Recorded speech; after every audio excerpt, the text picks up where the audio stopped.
प्यारे दोस्तों, काशा मुल्क की शहजादी रूमा बेहद हसीन थी।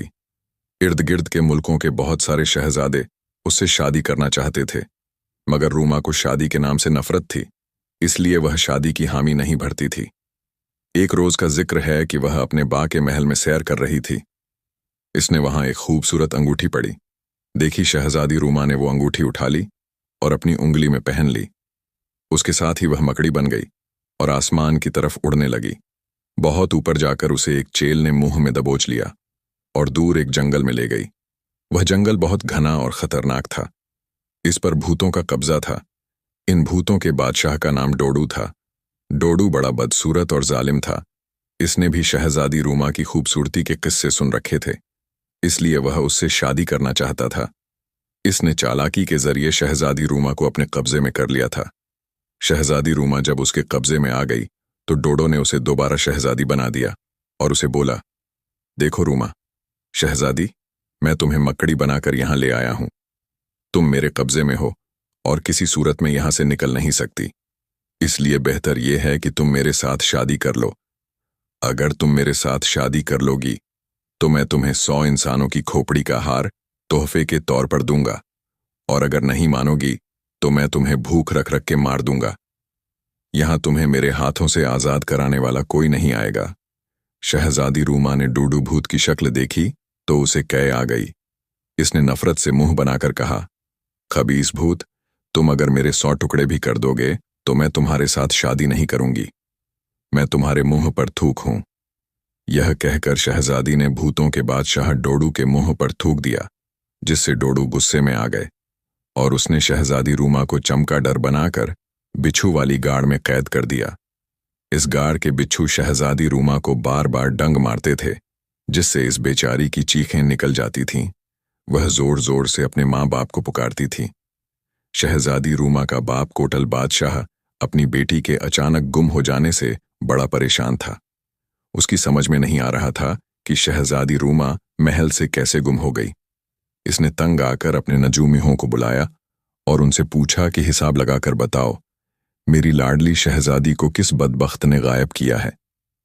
नजूमी ने हिसाब लगाकर कोटल बादशाह को बताया कि आलीजा शहजादी रूमा को भूतों के बादशाह ने अगवा किया है और अब इसने शहजादी को चमगादड़ बनाकर बिछुआ वाली गाड़ में कैद कर दिया है, जहां से शहजादी को आजाद कराना बेहद मुश्किल है। कोटल बादशाह ने यह सुना तो धड़े मारकर रोने लगा। फिर इसने अरगत के सारे मुल्कों में ऐलान करा दिया कि जो कोई भी मेरी लाडली बेटी शहजादी रूमा को डोडू भूत की कैद से आजाद करा के लाएगा, मैं उसे मुंह मांगा इनाम दूंगा। कोटल बादशाह का यह ऐलान सुनकर बेशुमार शहजादे तीर कमान और तलवारें लेकर डोडू भूत का मुकाबला करने के लिए रवाना हो गए, लेकिन इनमें कामयाब कोई ना हो सका, क्योंकि डोडू भूत बड़ा मक्कार था। वह गिद्धों और लोगों को भेजकर इन शहजाद को जख्मी करा देता, जिसके बाद वह वापस भाग जा। इस तरह कई रोज गुजर जाने के बावजूद शहजादी वापस घर न आ सकी। चुनांचे कोटल बादशाह ने दोबारा ऐलान करा दिया कि जो भी बहादुर शख्स मेरी लाडली बेटी को डोडू भूत से आजाद करा कर लाएगा, मैं उसे आधे तख्त का मालिक बना दूंगा। इस मर्तबा भी बेशुमार शहजादे डोडू भूत के मुकाबले पर निकले, लेकिन नाकाम वापस लौट आए। डोडो भूत ने अपने भूतों को भेजकर इन शहजाद की पिटाई करा दी थी। फिर इसने शहजादी रूमा को चमका, डर से दोबारा इंसान बनाया और उसे कहने लगा, ऐ शहजादी, देख लो तुम्हारा बाप जितने भी सूरमा शहजादे मेरे मुकाबले पर भेजता है, मैं उन्हें शिकस्त दे देता हूं। लिहाजा तुम अपनी जिद छोड़ दो और खुशी खुशी मेरे साथ शादी कर लो। देखो, मैं तुमसे वादा करता हूं कि शादी के बाद मैं तुम्हें हर रोज के छुओं और काकरोच का मुरब्बा खिलाया करूंगा। लेकिन इस मर्तबा भी शहजादी रूमा ने उसके मुंह पर थोक दिया, और जिससे डूडू भूत आग बगोला हो गया और उसने शहजादी रूमा को चूहिया बना दिया और उसे बिल्लियों के गाड़ में बंद कर दिया, जहां हर वक्त बिल्लियां पंजे मार मार कर उसे हर वक्त जख्मी करती रहती थीं। शहजादी रूमा के दर्द में जब इजाफा होता तो वह चीख चीख कर रोने लगती। कोटल बादशाह ने जब यह देखा कि बहादुर से बहादुर शहजादे भी डूडू भूत से उसकी बेटी को रिहा कराकर नहीं ला सके, तो इसने दोबारा नजूमियों को तलब किया और उनसे पूछा कि हिसाब लगाकर बताओ, मेरी लाडली बेटी अब किस हाल में है। जवाब में नजूमी ने हिसाब लगाकर कोटल बादशाह को बताया। आलीजा, डोडू भूत ने इस मर्तबा शहजादी साहिबा को चूहिया बनाकर बिल्लियों के गार में कैद कर दिया है, जहां हर वक्त बिल्लियां शहजादी साहिबा को पंचेमा। ये सुनकर कोटल बादशाह रो पड़ा और इसने ऐलान करा दिया, जो शख्स भी मेरी बेटी को डोडू भूत से आजाद करा के लाएगा, मैं तख्तो ताज उसके हवाले कर दूंगा और अपनी बेटी की शादी भी उसी से कर दूंगा। कोटल बादशाह के लान का पता डोडू भूत को भी चल गया। चुनांचे इसने शहजादी रूमा को चूहिया से दोबारा इंसान बनाया और बोला, देखो बेवकूफ, शहजादी तुम्हारा बाप हर तरह से कोशिश कर बैठा है, मगर वह तुम्हें मेरे हाथों से रिहा नहीं करा सका। इसीलिए खैरियत चाहती हो तो मेरे साथ शादी कर लो। अगर नहीं मानोगी तो अब तुम्हें भी बहुत सख्त सजा दूंगा और तुम्हारे बाप को भी अंधा कर दूंगा। बोलो, करोगी मेरे साथ शादी या नहीं? शहजादी रूमा को अपनी फिक्र नहीं थी। इसने जब यह सुना कि डोडू उसके बाप को अंधा कर देगा तो वह घबरा गई और डोडू भूत के साथ शादी करने पर रजामंद हो गई। मगर इसने एक शर्त रखी, वह यह कि शादी उस रात होगी जिस रात पूरा चांद निकलेगा। डोडो के लिए शर्त बड़ी मामूली थी।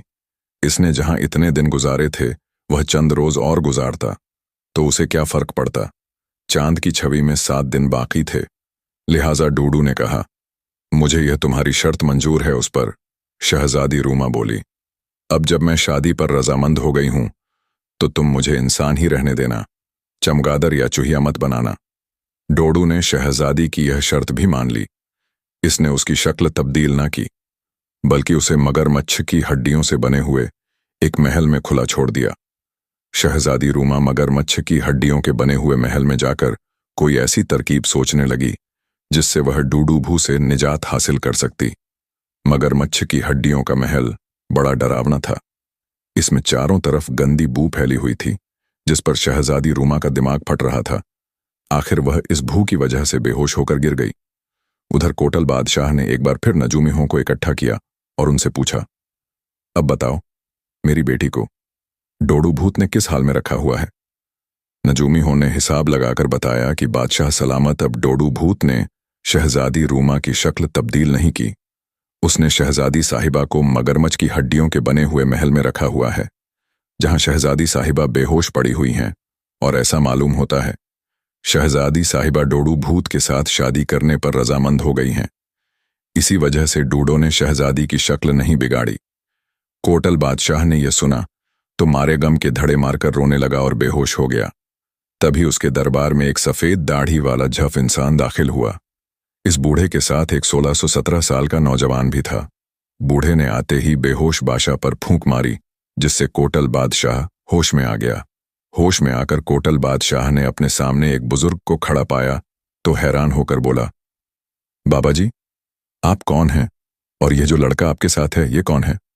बुजुर्ग बोले, मेरा नाम बातमकाई है और यह मेरा बेटा गोगन है। कोटल बादशाह ने यह सुना तो बुजुर्ग से दोबारा पूछा, मोहतरम बातमकाई साहब, आप यहां किस सिलसिले में तशरीफ लाए हैं? बातमताई बोला, तुम्हारी मदद करने। तुम्हारी बेटी को डूडू भूत उठाकर ले गया है, उसे हमारा बेटा गोगन वापस ला सकता है। कोटल बादशाह इस खबर पर खुशी से उछल पड़ा और बातमकाई बुजुर्ग के पांव पकड़कर बोला, मोहतरम बुजुर्ग, अगर आप मुझे मेरी बेटी वापस ला दें तो मैं यह आपका एहसान सारी जिंदगी फरामोश नहीं करूंगा। बातमकाई ने कोटल बादशाह का कांधा थपथपाकर कहा, फिक्र ना करो, हम तुम्हारा यह काम जरूर करेंगे, लेकिन तुम्हें अपनी शर्तें याद है ना? कोटल बादशाह ने जल्दी से पूछा। मोहतरम बुजुर्ग, कौन सी शर्त? बातमकाई बोला, यही कि जो शख्स तुम्हारी बेटी को डोडू भूत से छुड़ाकर लाएगा तुम अपना तख्तो ताज उसके हवाले कर दोगे। कोटल बादशाह जवाब में बोला, हां बुजुर्ग, मोहतरम, मुझे अपनी शर्त याद है।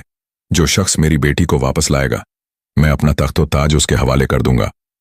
बातमकाई ने यह सुना तो सारे हाजिरी को मुखातिब करके बोला, लो भाई, तुम लोग सारे गवाह रहना, मेरा बेटा गोगन शहजादी को आजाद कराकर लाएगा, लिहाजा कोटल बादशाह को ताजो तख्त मेरे बेटे के हवाले करना होगा।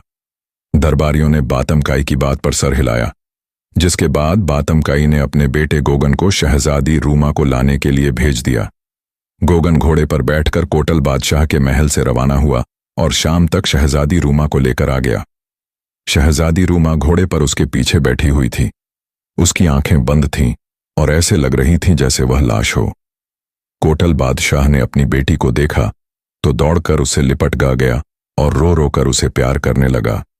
इसके बाद इसने वादे के मुताबिक तख्तो-ताज बातम काई और उसके बेटे गोगन के सुपुर्द कर दिया और मलका और बेटी को लेकर महल से जाने लगा तो बातम काई ने उसे रोक दिया। बातम काई बोला, प्यारे बादशाह, तुमने एक वादा तो दूसरा वादा भी पूरा करो। कोटल बादशाह ने हैरान होकर पूछा, मोहतरम बुजुर्ग, दूसरा वादा कौन सा पूरा करूं? बातम काई बोला, तुमने ऐलान किया था जो शख्स भी मेरी बेटी को डूडू भूत से रिहा करा के लाएगा, मैं अपना तख्तो ताज भी उसके हवाले कर दूंगा और शहजादी रूमा की शादी भी उसी के साथ कर दूंगा। अब अपनी बेटी शहजादी रूमा की शादी मेरे बेटे से कर दो, क्योंकि यह उसे डोडू भू से आजाद करा के लाया है। बादशाह ने वाकई यह ऐलान किया था, इसलिए वो शहजादी रूमा की शादी बातम गाय के बेटे गोगन से करने पर तैयार हो गया। लेकिन इसी दौरान शहजादी रूमा होश में आ गई और वह गोगन को देखकर चीखें मारने लगी, डोडू डोडू डोडू। उसकी चीखें सुनकर बातम काई और गोगन परेशान हो गए। उधर कोटल बादशाह और उसके दरबारी भी हैरान हो गए। तब शहजादी ने अपने बाप को मुखातिब करके कहा, बा हुजूर, इन खबीस के धोखे में ना आइए। यह जो नौजवान है यह भूतों का बादशाह डोडू है। मैंने इसके हाथ की उंगलियों के नाखूनों से इसे पहचान लिया है।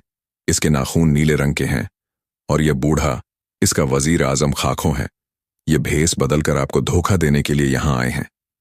ये सुनकर कोटल बादशाह हक्का बक्का रह गया। उसने तलवार मारकर डोडो भूत और उसकी वजीर आजम को बेहोश कर दिया और शहजादी रूमा को उठाकर डोडो भूत समेत वहां से भाग निकला। कोटल बादशाह के महल से निकलकर वह अपने जंगल की तरफ भागने लगे। भागते भागते वह जूं ही शहर से बाहर निकले, उनका रास्ता एक किसान के बेटे ने रोक लिया। किसान के बेटे की उम्र 18-19 साल थी और उसके हाथ में जमीन खोदने वाला फावड़ा था।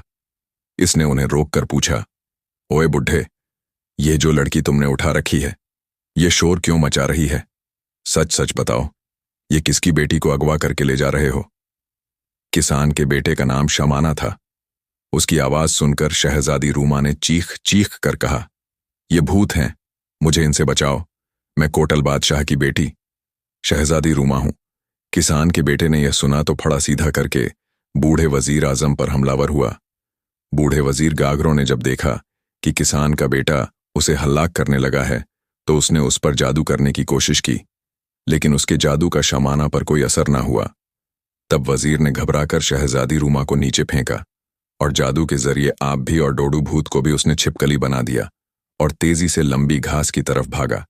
लेकिन इससे पहले कि वह दोनों लंबी घास में गायब होते, किसान के बेटे शमाना ने अपना फावड़ा जमीन पर फेंक दिया, जो एकदम न्योला बन गया।